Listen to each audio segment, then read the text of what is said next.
십자가에서 시편 16편 8절 9절에는 다음같이 기록되어 있습니다. 내가 여호와를 항상 내 앞에 모시며 그가 내 우편에 계심으로 내가 요동치 아니하리로다. 이름으로 내 마음이 기쁘고 내 영광도 즐거워하며 내 육체도 안전히 거하리니.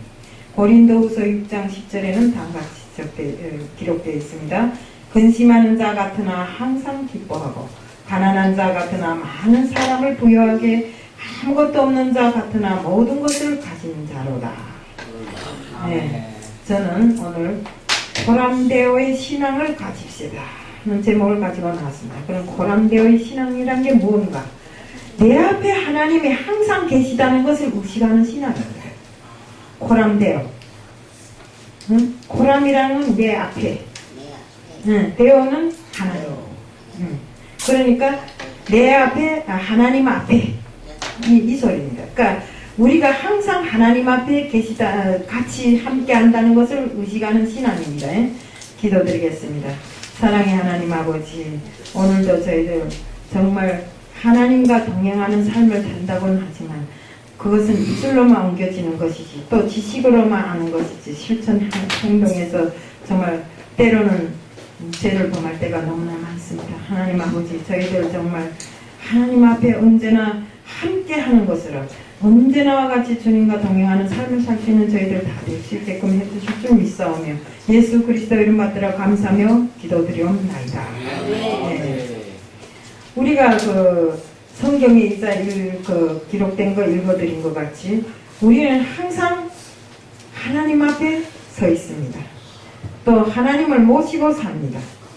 그런데 우리가 오늘 이 말씀의 줄거리를 보면 정말 바울이 여기에서 나는 근심하는 자 같은데 근심하지 않고 항상 기뻐하고 또 가난한 자 같은데 부유하게 남에게 베풀고 살고 또 아무것도 없는 자 같은데 많은 것을 가진 자로 이렇게 산다고 했습니다. 우리 아버지는 부자입니다.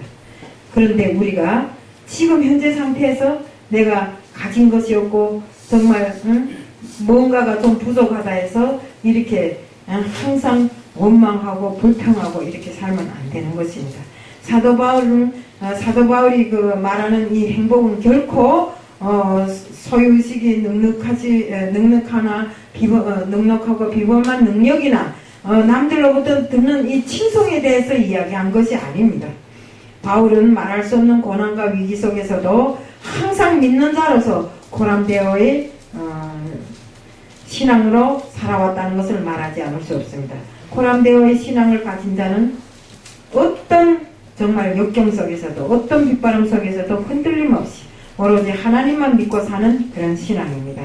그는 스스로 자신을 무명한 자 같으나 유명한 자요, 또 죽은 자 같으나 산 자요, 근심한 자 같으나 항상 기뻐하는 자라고 이렇게 하면서 또 없는 자 같으나 부유한 자라고 이렇게 하면서 자신을 항상 정말 남에게 정말 의심당하지를 않고 항상 주님 안에서 기뻐하는 삶, 정말 고난 속에서도 즐거워하는 삶을 살아왔습니다. 우리 이제도 말했지만 고람되어의 신앙이라는 것은 하나님 앞에 내가 항상 하나님 앞에 있다는 이런 의식을, 하나님과 함께 한다는 의식을 가지는 이런 신앙입니다. 그렇기 때문에 우리는 이런 신앙이 어디서 나왔는가? 바로 올바른 믿음으로부터 나오는 것입니다. 바꿔 말하면 우리 일상 가운데 하나님을 의식하고 있느냐가 또 우리의 믿음으로 될 것입니다. 내가 항상 내 생활의 어떤 부분에서든지 하나님이 내 옆에 내 안에 계시는가 안 계시는가 하는 문제가 중요한 것입니다. 내 안에 계신다고 입술로는 이야기하는데 그 안에 계신 하나님은 모르쇠를 하고 아무 짓이나 하고 다니는 사람들이 많습니다.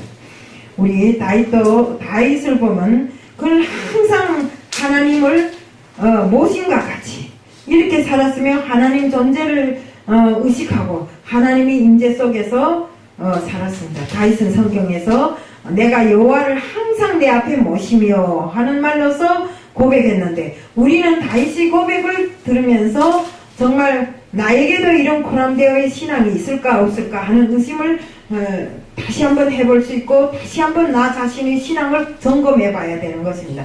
사실 우리는 지식적으로는 언제 어디서나 하나님이 나와 함께 한다는 소리를 합니다. 그렇지만 그렇게 나와 함께 하시는 하나님을 내 안에 모시고도 서슴없이 죄를 범하는 이런 것을 놓고 봤을 때 그는 그 신앙이 오로지 지식에 불과했기 때문에 그럽니다. 신학 공부를 많이 했습니다. 아는 것도 많습니다. 어디 가면 남한테 지지를 않습니다. 그런데 행함을 놓고 보면 그 행함이 너무나 저질하다 이겁니다. 그래서 이제 우리 김성수 목사님도 이단에 대해서 이야기를 하셨는데요. 우리가 정말 주의해야 됩니다. 우리 이번에 우리 노예도 그렇고 노예에서 정말 5명이 제명되었습니다. 근데 그런 사람들이 일상적으로 놓고 보면 너무나 하나님을 칭송하고 아는 것도 많고 맨날 카톡에 막 아침 저녁으로 밤으로 남이 피곤하거나 말거나 말씀을 보내고 뭐 이렇게 해야 된다 저렇게 해야 된다 하는 사람들이 쬐끄마한 물질에 녹아서 서슴없이 이단 쪽으로 넘어가더라고요. 그것이 이단이라고 그렇게 정말 너무나 애절하게 소리를 지르는데도 관계하지 않고 넘어가더라고요. 인생이 말년에 지금까지 하나님을 40년 믿었으니 50년 믿었으니 하다가 이제 이단으로 넘어가면 지옥 가는 길밖에 더 있습니까? 구원의 길이 있습니까? 그래서 그렇게 말해도 듣지를 않더라고요. 그 세상 일이 좋고 세상에 금전이 좋아서 그 금전을 따라가다 보니까 어떤 사람은 저기 수원한 끝에까지 가서 신천지에 가서 손을 쇠들고 이만희를 꾹꾹 찬양하는 그래서 50-60명이 정말 기자들을 모아놓고 이만희가 옳다고 막 이렇게 하는 사람. 지금도 지금 우리 노 회장님한테는 막 기자들이 쫓아다니서 죽겠다고 막 암성을 칩니다. 이렇게 이 시대가 이처럼 험하고 정말 아무 정말 짝이 쓸모없는 이런 정말 이단들을 쫓아서 평생을 하나님과 함께 했다고 큰 소리 치던 사람들이 하나님을 믿지 않으면 대각통을 부시겠다, 눈가를 뽑겠다, 혓바닥을 자르겠다 하던 사람들이 이렇게 나자빠지더라고요. 네. 결국 자기 혓바닥을 자르고 자기 대가리를 까부시고 자기 눈을 파고 이렇게 하고 이단에 넘어가더라고요. 네, 우리는 주의를 해야 됩니다. 제가 왜 오늘 이 고람되어의 신앙을 가지자고 들고 나왔는지 아실 것입니다. 그래서 우리가 정말 정신을 차리지 않으면 우리 사진 찍는 사람들도 그렇습니다. 저 이번에 큰일 날 뻔했습니다. 뭣도 모르고 누군가가 오라 해서 평생을 저를 관리하는 분이 오라 해서 갔는데 회개를 했으니 망정이지. 예? 우리가 조금 잘못하면 지금은 정식으로 하나님을 사모하는 사람들보다 이단들이 더 많아요. 저 역전 쪽에 가봐서요. 이단들이 얼마나 전도를 많이 하는가. 우리 같은 사람은 지금 전도를 안 합니다. 오늘 보세요. 성찬이 나가서 찬양 한 곡에 나 이 교회에 다니겠습니다 하고 헌금 갖다 였고 앞으로 온다고 비록 조금 부족한 사람이긴 하지만 그래도 그 부족한 사람들이 정말 큰일을 할 수 있다는 겁니다. 그래서 우리가 정말 저번에도 우리 여기에 어떤 사람이 와서 종교는 다 똑같이 뭐 기독교가 그리 대단해서 해서 막 제가 밀어내고 막 가라고 쫓아보내고 이렇게 했는데 우리가 조금만 잘못 걸릴 수가 있다는 겁니다. 정신을 차려야 됩니다. 정신을 차려야 된다. 왜?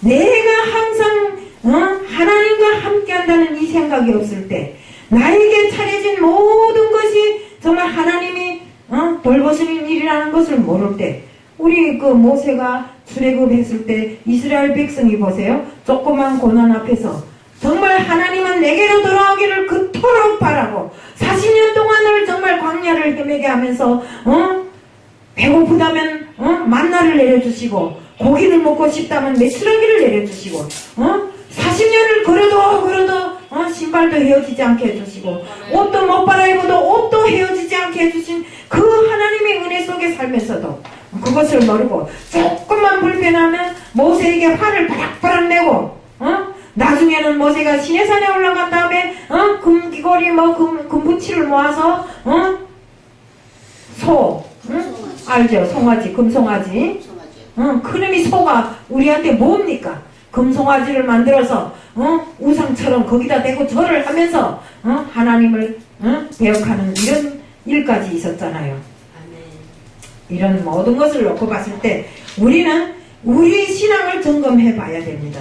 정말 옛날에 그 이스라엘 백성이 하나님이 그토록 사랑하는 이스라엘 백성들이 조그만 일에 정말 이렇게 하나님을 거역하고 믿지 못하고 이렇게 함으로부터 이렇게 우상을 섬기는 일까지 나왔다는 것입니다. 그렇기 때문에 우리는 성령이 충만함으로 나 자신이 실제적으로 하나님과 동행하는 삶을 살고 있는가? 하나님의 임재는 어디서 나타납니까? 이스라엘 백성이 광야에서 있을 때 정말 밤에는 불기둥으로 낮에는 구름 기둥으로 그들을 지켜주시었습니다. 그런 하나님의 은혜를 모르고 목이 마르다가 흩날리를 쳐서 모세가 반석을 쳐서 물이 나오게 하고 이렇게 백성은 정말로 무지몽매하고 간사하고 조그만 자기인데 요만한 유익이라도 없는 것 같으면 그냥 하고 떠들고 이렇게 되는 것입니다. 그래서 우리가 정말 무슨 일을 하든지 간에 정말 하나님에 대한 올바른 믿음을 가지고 정말 말씀에 근거해서 이렇게 살아야 되는 것입니다. 고린도후서 6장 14절 16절에는 다음같이 기록되어 있습니다. 너희는 믿지 않는 자와 멍해를 같이 하지 말라. 의와 불법이 어찌 함께하며 빛과 어둠이 어찌 사귀며 하나님이 성전과 우상이 어찌 일치가 되리요. 우리는 살아계신 하나님이 성전이라. 이와 같이 하나님께서 가라사대 내가 저희 가운데 거하며 두루 행하여 나는 저희 하나님이 되고 저희는 나의 백성이 되리라 하셨느니라. 뭐 이랬습니까? 두루 행하여 우리 생활의 구석구석을 하나님께서 어디에도 간섭하지 않은 데가 없습니다.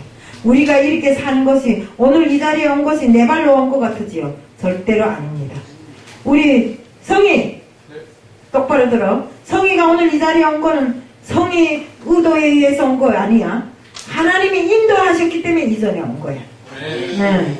그러니까 우리는 항상 하나님이라는 이 존재를 잊어버리면 안 됩니다. 또 기억에서 지워버리면 안 됩니다. 항상 우리는 나와 함께 하시는 하나님, 나의 모든 것을 다 살펴주시는 하나님, 나의 모든 것을 책임져 주시는 하나님, 네. 그 하나님을 우리는 항상 사모하고 경외하며 이렇게 살아야 되는 것입니다. 때문에 우리가 요셉이 어떻게 됐어요? 형들로부터 팔려서 애굽에 갔죠? 보디발의 아내가 요셉이 잘나고 젊었으니까 얼마나 꼬십니까? 그래도 그 고심에 들지 않고 항상 하나님과 함께하는 코람되어의 그 생활을 했기 때문에, 삶을 살았기 때문에 비록 감옥에 가기는 했지만 성령의 인도함으로 하나님이 축복 속에 애굽이 총리가 됐잖아요. 바로 하나님과 하는 삶은 이렇다 이겁니다. 내가 곤란을 겪는 것 같으지만 하나님께서는 곤란 뒤에 더 큰 축복을 주신다 이겁니다. 그리고 또 우리 여기에서 그 다윗도 역시 갔잖아요. 다윗도 그렇고 또 우리 이제 바울도 이야기했지만 정말 우리 그 사자굴에 들어갔던 다니엘 보세요. 우리가 사자굴에 들어가면 다 죽을 것 같으지요. 그지만 사자의 눈과 귀 입을 막아서 다니엘이 비록 사자굴에 들어가서도 절대로 사자들이 물지 않잖아요. 살아났잖아요. 이처럼 하나님이 함께하는 곳이면 비록 내가 독약을 먹더라도 그 독약이 나를 해치 않는다 이겁니다. 네. 그래서 우리는 늘상 하나님과 함께 하시는, 그러니까 믿지 않는 자들하고 같이 쑥덕쑥덕 하면서 이건 이렇고 저건 저렇고 이거 하지 말라 이겁니다. 이단자들도 다 똑같아요. 내가 하나님이 되어서 나를 하나님처럼 생각하는 그런 이단자들을 믿을 필요가 없다.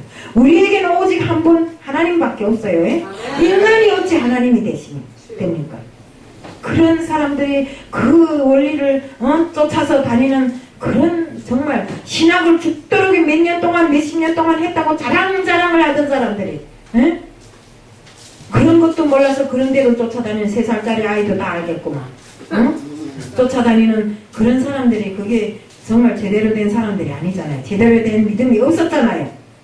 그러니까 우리는 하루 한순간을 살아도 온전한 믿음을 살고 어떤 빗바람 속에서도 요동치 않는 하나님에 대한 그 믿음으로 세상을 살아가는 정말 고란되어의 신앙을 가진 우리 철저한 하나님의 자녀들로 살자는 것을 말씀드리면서 오늘 말씀을 마칩니다. 이상입니다.